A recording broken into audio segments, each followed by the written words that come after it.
Hi friends, welcome back to Shani classes. First of all good evening to everyone. कैसे हैं आप सब? 2 दिन से मैं क्लास नहीं कर पा रही थी। हमारी क्लास का टाइम हो गया, सभी लोग टाइम पर आ जाइए। 8 से 5 और 5 से 6 हम क्लास करते हैं। मैं यहाँ पर आवाज़ को बाल विकास पढ़ाऊँगी। उस दिन हम करवा रहे थे, लास्ट टाइम में 2 चीज़ें 3 चीज़ें टॉपिक छूट गया था ना, तो वो मैं आपको यहाँ पर कवर करवाऊँगी। सबसे पहले आपको अपनी क्वालिटी को इंक्रीज़ कर लेना है ताकि आपको क्लियर दिखाई दे। दूसरा, आपको टेलीग्राम को ज्वाइन कर लेना है जिन्होंने नहीं ज्वाइन किया है। जो भी लोग पहली बार आज आ रहे हैं शालिनी क्लासेस में, अगर उनको समझ में आता है, आपको लग रहा है कि आपको चीज़ें कुछ समझाई जा रही हैं, आपको लग रहा है कि आप समझ पा रहे हैं, तभी आप चैनल को सब्सक्राइब करिए, वीडियो को लाइक करिए, दोस्तों में शेयर करिए।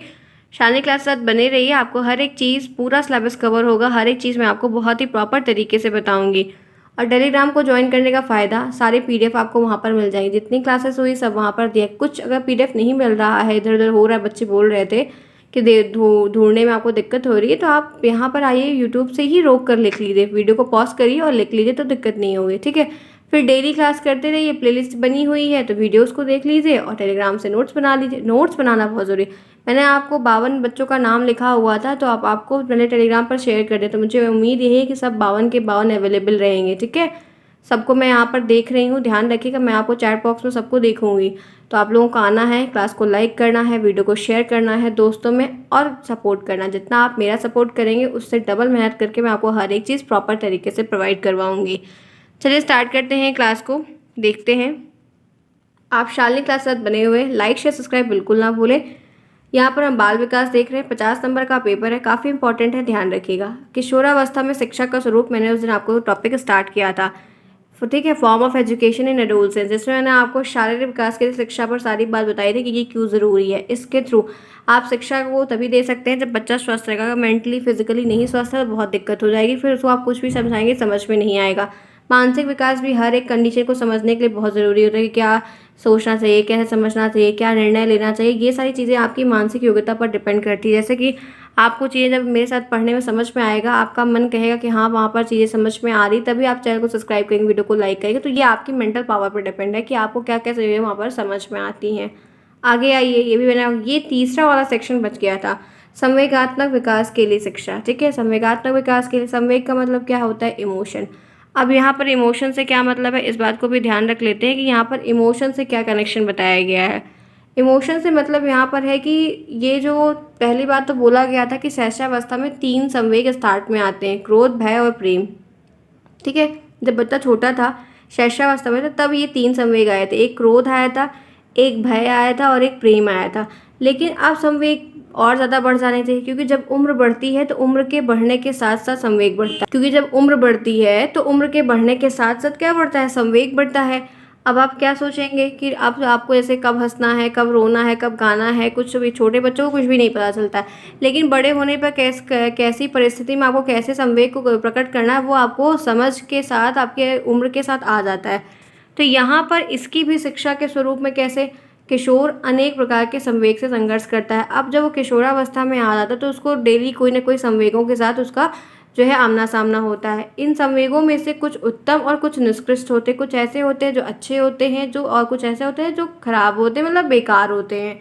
अतः शिक्षा में इस प्रकार के विषयों और पाठ्यक्रम सागामी क्रियाओं को स्थान दिया जाता है। और इसी में क्या होता है कि इसी स्टेज में सब्जेक्ट को, पाठ्यक्रम को, सागामी क्रियाओं को बहुत अच्छे से स्थान भी दिया जाता है, समझाने का प्रयास किया, क्योंकि इस स्टेज में आपको काफ़ी हाई लेवल की चीज़ें दी जाती हैं जो निकृष्ट संवेगों का दमन और मार्गंतीकरण एवं उत्तम संवेग का विकास करते हैं। ये जो सब्जेक्ट की बात यहाँ पर आई है, संवेग से मतलब क्या है कि आप जैसे कोई चीज़ पढ़ रहे हैं, कोई स्टोरी पढ़ रहे हैं, तो बहुत सारी पोएम है, बहुत सारी स्टोरी है जो इमोशनली रहती है। तो वहाँ पर आप, जैसे आप कोई मूवी देखते हैं, एक मूवी आई हुई है सीतारामन करके आई हुई, काफ़ी बढ़िया है, मृणाल ठाकुर की है, देखिएगा कभी, कुछ कुछ चीज़ें देख लिया करिए, अच्छी मूवी है। ठीक है, मैंने अभी कुछ दिन पहले उसको देखा। तो वो एक पोइट, मतलब पैट्रियोटिक टाइप से भी है और काफ़ी लव स्टोरी ही है, लेकिन काफ़ी बढ़िया है। तो यहाँ पर आप देख सकते हैं कि संवेग वो काफ़ी इंपॉर्टेंट। मैं अभी थोड़ी देर सोचने में पड़ गई थी, अच्छी लगी मुझे देखने में, वैसे तो जल्दी नहीं देखती लेकिन अच्छी लग गई। तो यहाँ पर जो सब्जेक्ट की बात आई संवेग से जोड़ने की, क्योंकि वो सब्जेक्ट, अब जैसे आप महात्मा गांधी के बारे में, रविन्द्रनाथ टैगोर के बारे में पढ़ते हैं, तो क्या आपने उन्हें रियल लाइफ में देखा है? ना, किसी ने नहीं देखा है। बहुत लोगों ने, मतलब हम लोग के एज के लोगों ने नहीं देखा है। लेकिन अब जब उनकी जीवनी पढ़ते हैं, उनका संघर्ष पढ़ते हैं, तो उनसे हमें इमोशंस जागृत होता है कि नहीं। तो वही चीज़ है, ये संवेग की जो चीज़ें हैं इस किशोरावस्था में ज़्यादा हुई। क्यों? क्योंकि आप बड़े हो गए तो आप जीवनी पढ़ने लगे, आप कथाएँ पढ़ने लगे, आपकी पढ़ाई का और पाठ्यक्रम का जो स्तर है उसको ऊँचा कर दिया गया। जब ऊँचा कर दिया गया तो सारी चीज़ें आपको मिली, तो संवेग भी तो आपके अंदर जागृत होगा कि नहीं होगा। आपके अंदर वो एक हर्ष का, खुशी का, इच्छा का, कामना का, अभिलाषा का, बहुत सारे संवेग होते हैं। तो इन सब चीज़ का प्रकटीकरण आपको जैसे जैसे आपकी अवस्था बढ़ती जाएगी वैसे वैसे ये संवेग आपको मिलते जाएंगे। आप इनसे जो है प्रतिरूप होते जाएंगे, आपको समझ में आता जाएगा कि संवेग क्या है और कहाँ कहाँ पे इसका विकास हो रहा है। अब संवेग से मतलब ये है आपकी इस स्टेज से, जैसे मान लीजिए किसी के यहाँ डीजे बज रहा है, कोई फंक्शन है किसी के यहाँ, ठीक है, हो रहा है, और आप यहाँ पे राम नाम सत्य का नारा लगाने लगी, तो क्या सामने वाले को अच्छा लगेगा? लड़ाई हो जाएगी आपकी। और किसी के यहाँ कोई डेथ हो गई और आप यहाँ पे सामा सामा पंजाबी वाला बढ़िया अच्छा अच्छा गाना चलने लगी, तो क्या अच्छा लगेगा? नहीं। आपको इस चीज़ का अंदाज़ा हो जाएगा कि कहाँ पर किस परिस्थिति में आपको कौन से संवेग को जाहिर करना है, या आपके अंदर से कौन सा संवेग प्रदर्शित होगा। तो ये सारी चीज़ आपको परिस्थिति के अनुसार आपकी जैसे जैसे स्तर बढ़ते हैं वैसे वैसे आप सब्जेक्ट को पढ़ते जाते हैं और विषय आपको इन संवेगों से अवगत कराता जाता है और ये संवेग आपके अंदर पनपते हैं। तो शिक्षा के द्वारा आपके संवेगों का विकास हुआ कि नहीं हुआ? हुआ ना? समझ में आया? आगे आइए चलते हैं। एक बात ध्यान रखिएगा, आपको जो ये एजुकेशन के सब्जेक्ट है इसको रियल लाइफ से जोड़ के पढ़ना है। बस बाल विकास पढ़ रहे हैं, छोटे घर में बच्चे को सोचिए, आपके घर में छोटे आपके भाई भतीजे या जो भी होगा उनको इमेजिन करिए, या पास पड़ोस में बच्चा होगा उनको इमेजिन करिए, गली मोहल्ले के बच्चों हैं उनको इमेजिन करिए। वो उन बस ध्यान एक ही टारगेट को पिन करके चलिए कि एक बच्चा है, उसका नाम राम है, वो जो जो एक्टिविटीज़ करता है उसी एक्टिविटीज़ को अपने बाल विकास से जोड़ दीजिए। आपको ये चीज़ें हमेशा के लिए रिकॉल हो जाएगी, दिक्कत नहीं होगी। यही चीज़ आपको शिक्षण अधिगम में करना है, यही सेम चीज़ आपको एजुकेशन के हर एक सेमेस्टर में करना, आप अच्छे से कर ले जाएंगे। आइए आगे। अब सामाजिक संबंधों की शिक्षा किशोरावस्था में, ये कैसे? सोशल से क्या रिश्ता है? सबसे बड़ा रिश्ता इसी से है, सबसे बड़ा रिश्ता इसी से है। क्या है? किशोर अपने समूह को अत्यधिक महत्व देते। छोटे बच्चे छोटे थे तो छोटे छोटे ग्रुप को हेरते थे, ठीक है, छोटे छोटे ग्रुप को हेरते थे, अपने मतलब जो उसके ग्रुप रहते थे, पीयर्स ग्रुप, उनको। अब जब बड़े हो गए तो जो उनके कलीग मिले, जो उनके सहपाठी मिले, क्लासमेट मिले, सब कुछ जो भी रहा, उनका जो ग्रुप मिला वो ग्रुप उनको ज़्यादा अच्छा लगने लगा। और उसमें उससे क्या हुआ, और उसमें आचार व्यवहार, मैनर्स को ध्यान में रखना, बिहेवियर को, अनेक बातें वो उसमें सीखते थे। अतः विद्यालय में ऐसे समूहों का संगठन किया जाना चाहिए जिनकी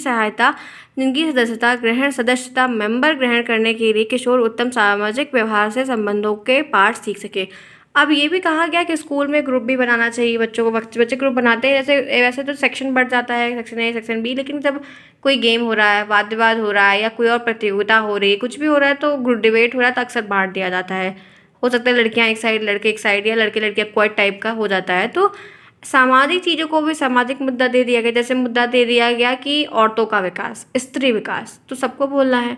लड़के अपने तरीके से बोलेंगे, लड़कियां अपने तरीके से बोलेंगी।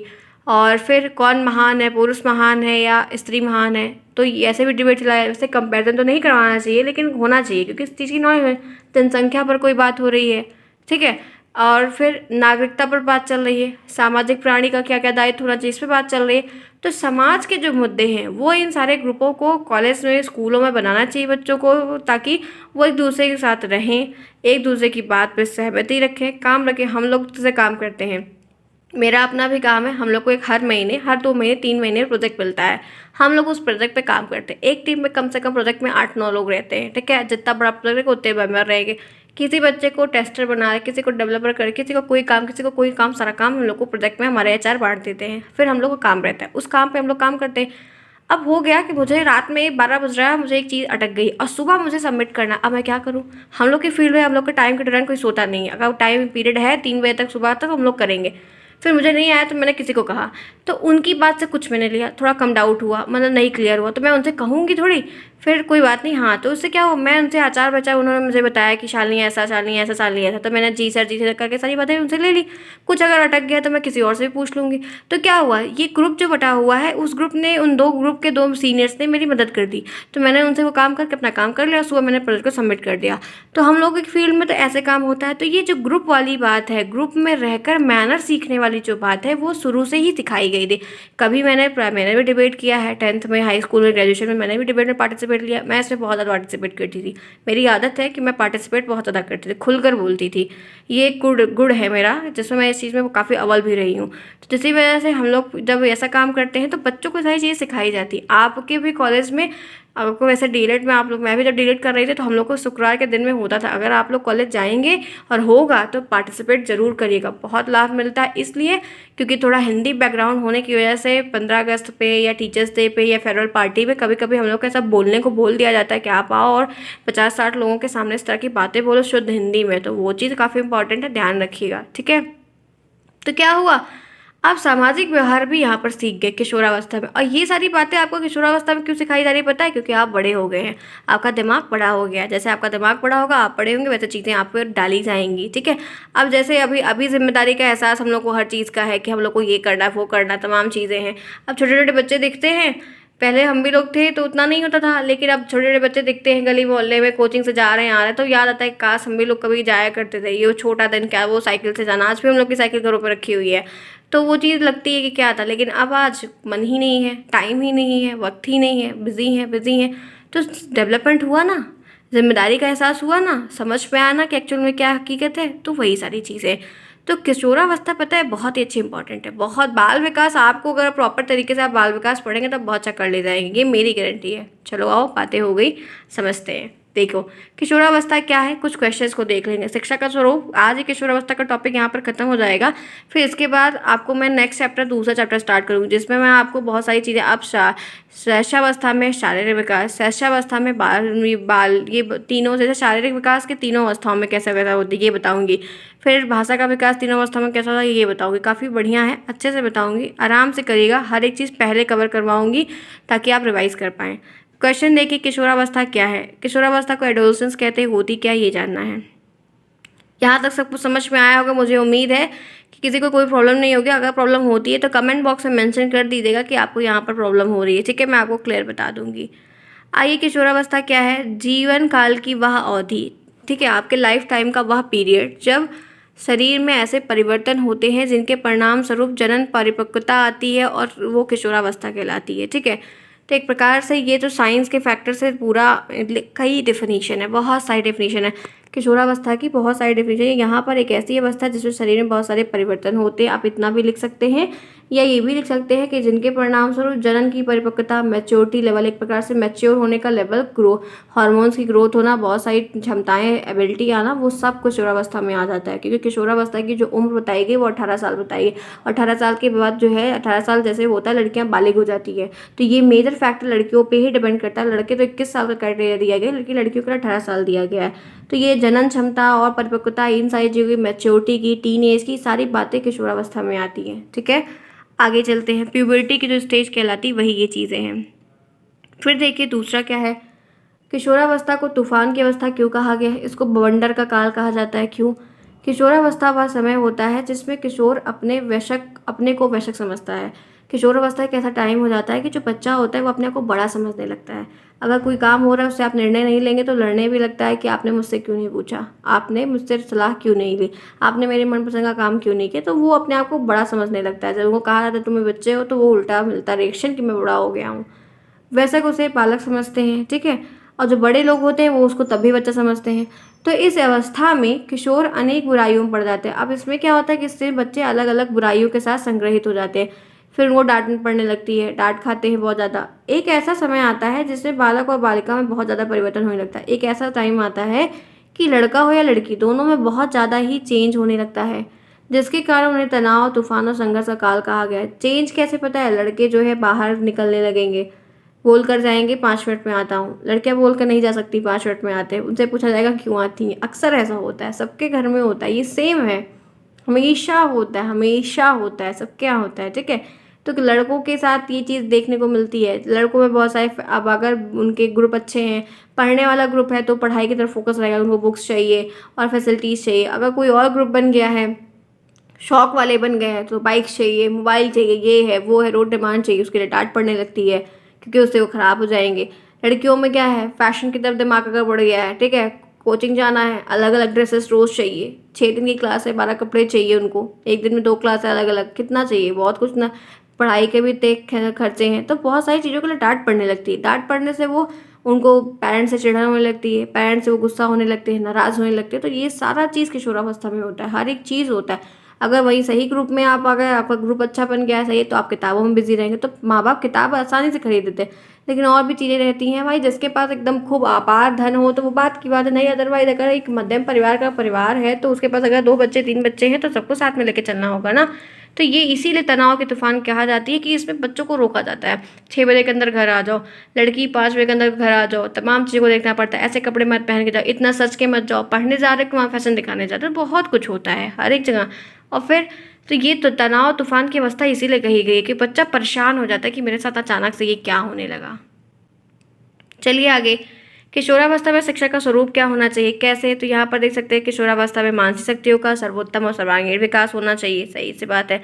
उचित शिक्षा की व्यवस्था होनी चाहिए, क्योंकि इस स्टेज में अगर आप सही तरीके से उनको गाइड कर देंगे कि क्या है, कैसे करना चाहिए, कुछ होता है। अब जैसे हम लोग हैं, बड़े हो गए, सारी चीज़ें हैं, लेकिन हम लोग हमारे घर में भी जो छोटे मिलते हैं, हम लोग उनको सलाह देते हैं, तो कुछ देर बाद जब हो जाएगा तो कुछ नहीं, बस सबका वही रहता है। तो वही सारी चीज़ें हैं, ठीक है। किशोरों की मानसिक क्षमता बढ़ती है, निरीक्षण शक्ति, जांच करने की शक्ति बढ़ती है, वो समझते हैं, वो आकलन कर लेते हैं, निर्णय लेने लगते हैं, तर्क शक्ति बढ़, रीजनिंग के क्वेश्चंस लगाने लगते हैं, तर्क बढ़ाने लगते हैं, ठीक है। अच्छा ऐसा हुआ तो, ये ऐसा हो गया तो, चिंतन शक्ति, सोचने लगते हैं। किशोरावस्था में आ गए हैं तो सोचने का मतलब क्या है कि किशोरावस्था में जब रहेंगे तो तभी सोचेंगे ना कि बायो लूँ कि मैथ लूँ, आईएएस बनना है तो मैथ लूँ, बाकी बायो लूँ, डॉक्टर बनना है तो बायो लूँ कि मैथ लूँ, अगर बिजनेस खोलना है कोई तो बीबीए कर लूँ या बीकॉम कर लूँ, अगर वैसे कोई काम करना है या होटल मैनेजर जाना है तो कुछ और कर लूँ क्या, या तो यूपीएससी या यूपी ट्रिपल एससी की तरफ बढ़ना है तो आर्ट साइड ले लो। तो सब सब सोचते ही नहीं, सोचते सभी लोग सोचते हैं ना।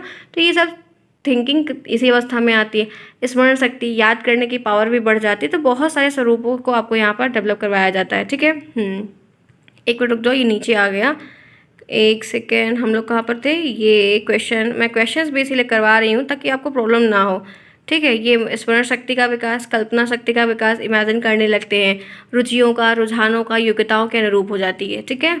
आइए आगे, ये प्रश्न है, आपको लिखना होगा, इतना बड़ा मत लिखिएगा, मैं तो बड़ा इसलिए दे रही ताकि आगे से पता है। ये तो यहाँ पर है, एक स्लाइड पर है, इसलिए आपको बड़ा दिख रहा है। आप जब कॉपी भी लिखेंगे तो 2 लाइन में ही आ जाएगा ये, इसीलिए।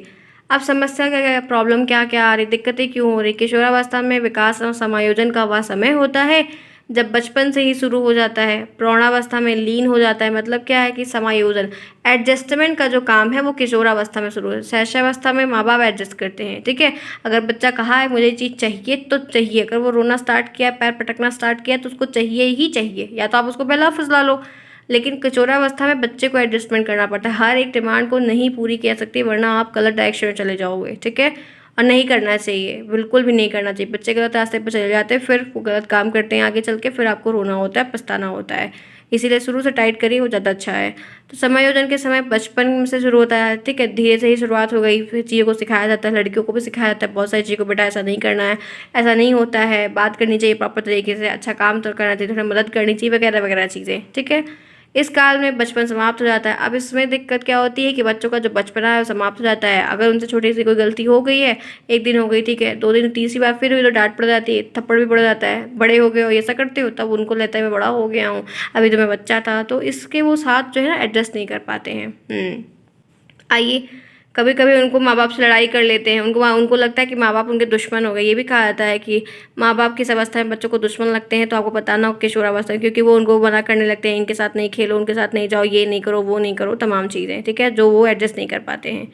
5th देखिए, नेक्स्ट क्वेश्चन क्या है? यहाँ तक समझ में आ रहा होगा ना, मुझे उम्मीद है कि सबको समझ में आएगा। कि कोई प्रॉब्लम किसी को होती है तो हम आपसे पूछ लेना, ठीक है। हम समय को यूटिलाइज़ करेंगे और प्रॉपर तरीके से करेंगे, समझ में आना चाहिए, समय को यूटिलाइज़ करिए, समय बहुत इंपॉर्टेंट है, ठीक। चलिए, किशोरावस्था में बच्चों को कैसे कंट्रोल करें? अब बच्चों को कंट्रोल करना है तो कैसे करेंगे, ठीक है। सबसे पहले यहाँ पर ये आंसर यहाँ पर चला गया है। सबसे पहले अपने बच्चों के फ्रेंड बनिए, अपने बच्चों के दोस्त बनिए। पहली बात तो किशोरावस्था में कंट्रोल करना है तो चाहे लड़की हो चाहे लड़का हो, अपने बच्चों की जो भावनाएं हैं उनका आदर करें। अगर वो कोई बात कह रहे हैं तो उनके कहने से पहले उन पर इतना तेज से बम दाम देते हैं कि एक प्रकार से, ऐसा नहीं, वैसा नहीं, वैसा नहीं, वैसा नहीं, तो बच्चे डर जाते हैं, नहीं बोलते हैं, फिर वो अपने दोस्ती यारी में सोचने लगेंगे। तो ऐसा मत करिए, उनको पहले बोलने दीजिए, पूरी बात को बोलने दीजिए, ठीक है। फिर ज़रूरी निर्णय लेते समय बच्चों को भी मतलब हम उम्र समझें। अगर कोई निर्णय ले रहे हैं तो बच्चों से भी सलाह ले लीजिए ना कि ये चीज़ करनी है। अब जैसे कोई चीज़ होती है हम लोग के साथ, सबके यहाँ होता है, कोई बड़ी कार लेनी, किसी को अच्छी सी कारें आती हैं, 10 लाख 20 लाख 15 जितना बजट है उसी के हिसाब से इंसान सोचता है। तो एक बार राय ले लेता है ना, अच्छा बेटा कौन सी अच्छी होगी, तुम्हें कौन सी पसंद आएगी, कौन सी कंपनी अच्छी है ज़्यादा, किसका इंजन ज़्यादा अच्छा है, किसकी पावर ज़्यादा अच्छी है, मोबाइल किसी को बहुत बढ़िया लेना है या किसी को घर रेनोवेट करवाना है, तो पेंटिंग वगैरह कौन सा कलर अच्छा लगेगा। तो लोग सलाह लेते हैं कि नहीं लेते हैं। कोई बड़ा काम करना होता है तो सबसे डिसीजन लिया जाना चाहिए ना, भाई मेंबर है तो लेना चाहिए। तो वही सारी चीज़ें हैं। फिर अपने बच्चों के साथ वक्त बिताएं, अपने बच्चों के साथ थोड़ा सा टाइम दें, क्या हुआ आज, तुमने क्या पढ़ा, टीचर ने क्या कहा, स्कूल में कोई गेम होता है नहीं होता है। तो बच्चे जब आप बात करते हैं तो बताते हैं। अक्सर ऐसा होता था कि हम लोग भी जब पढ़ के आते थे तो अपनी मम्मी को, मोस्टली दोस्त मम्मी सबकी होती हैं, पापा भी होते हैं, ऐसा नहीं कि पापा भी, मेरे तो पापा ही एक प्रकार से हैं, हम सब कुछ पापा को बताते हैं। तो वही चीज़ है, फिर पापा मम्मी को बताते हैं मज़े के लिए, पापा को बताते हैं सलाह लेने के लिए, ठीक है, क्योंकि पापा फिर उसमें बताते हैं कि नहीं बेटा ये गलत है, ऐसा नहीं करना चाहिए, ऐसा नहीं करना, ये अच्छा बात नहीं है ना, ये नागरिकता नहीं होती। तो बहुत सारी चीज़ें। फिर अपने बच्चों की हर गतिविधि पर नज़र रखते हैं, हर एक चीज़ नोटिस करते रहते हैं। अगर कोई चीज़ गलत होती है तो मार पड़ती, जाहिर सी बात है, मुझे पड़ी, बहुत बार पड़ी है, बहुत बार पड़ी, आज भी, अब तो फिलहाल नहीं है, लेकिन पहले भी कभी कुछ होता है तो मार तो नहीं पड़ती है, लेकिन सुनाया जाता है। फिर वो जो मार है वो सुनाने के बराबर हो जाती है। ऐसे ऐसे ताने सुनाए जाएंगे, विंडो से पार होते रहो, बगल से जाते रहो तो सुनाए जाएंगे। अब तो लोग बड़े हो गए हैं, अब तो लोग बहुत कुछ सुनाया जाता है। जब बड़े हो जाएंगे आप ना, अर्न करने लगेंगे, बहुत सारी चीज़ें होंगी तो आप खुद देखेंगे, ठीक है, बहुत कुछ देखना पड़ता है। चलिए आइए, बच्चों में अच्छे से आचरण भरने की कोशिश करें, बच्चों में अच्छी चीज़ें सिखाएं, मैनर्स सिखाएं। सबसे इंपॉर्टेंट मैनर्स होता है। अगर आपके अंदर बात करने की प्रॉपर तरीका है, तमीज़ एक प्रकार से, किससे क्या बोलना चाहिए, कब नहीं बोलना चाहिए। कभी कभी बड़े भी गलत होते हैं लेकिन वहाँ पर चुप होना चाहिए, ठीक है।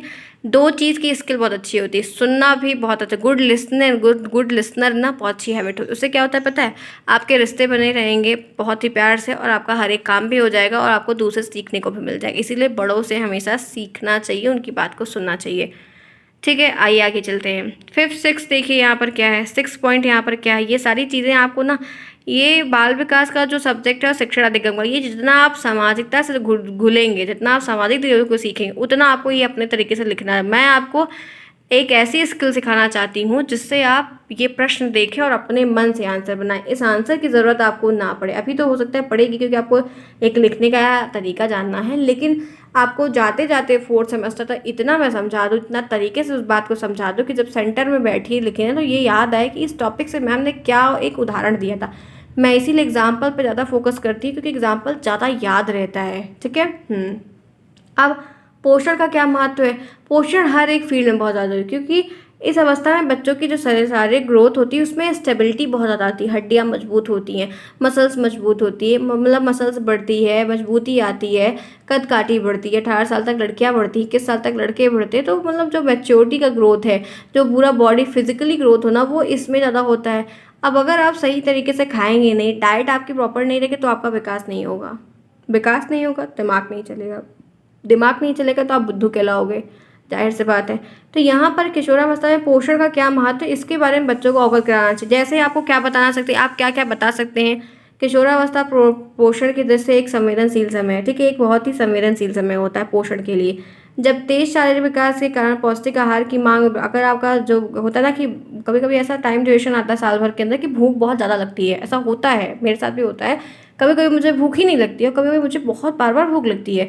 तो वही होता है कि ज़्यादा जब मैं शरीर को अपने खपाती हूँ कि बैठ के जगह काम कर रही हूँ, वो तो बैठ के जगह काम करना है हम लोगों को, तो थोड़ा कम भूख लगती है। लेकिन अगर टहल करना है, इस फील्ड में जाना है, वहाँ निकलना है, उनसे मिलना, तो बहुत ज़्यादा भूख लगने लगती है। तो अब अगर आप कोई ग्रोथ हो रही है, शरीर की ग्रोथ हो रही है, तो भूख भी आपको लगेगी, आपकी जो मांग है उसमें ग्रोथ बढ़ जाएगी।